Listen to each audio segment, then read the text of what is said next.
Back in my early 20s, while living in New York City, 3 men in stocking masks broke into my apartment.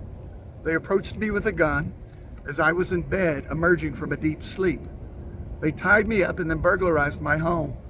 But in the end, my life was spared. Whew, that was a close one. But our world is indeed a dangerous place. As a society, we've become more and more enamored with guns. Today, there are some 330 million Americans and reportedly over 400 million guns in our possession, more guns than people.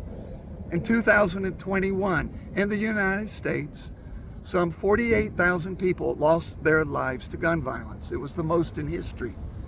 And then this past March, a mass shooting at the Covenant School here in Nashville devastated all of us. So what's next? Do we leave it at the obligatory thoughts and prayers for all the victims, or do we actually do something? Our governor has called for a special legislative session to deal with gun violence, which is set to begin next Monday. But what is our response as Christians and as a church?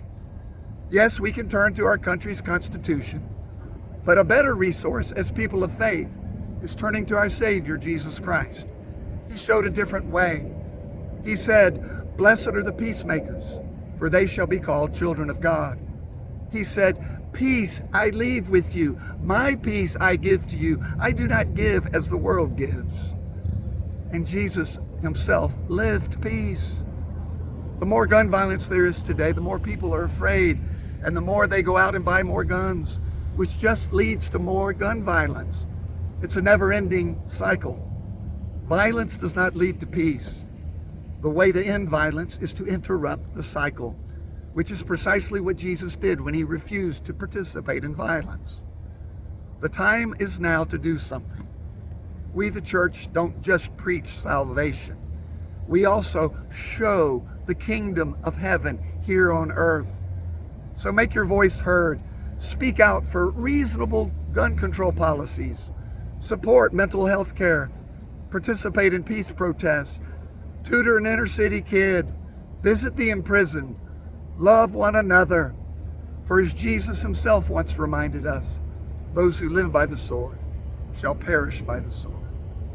Let us live by another way. Well, I invite you to worship with us here at Bellevue Presbyterian Church in the heart of Nashville every Sunday morning at 10:30 in person or on Facebook Live. This has been another 2-minute takeaway with Pastor Scott.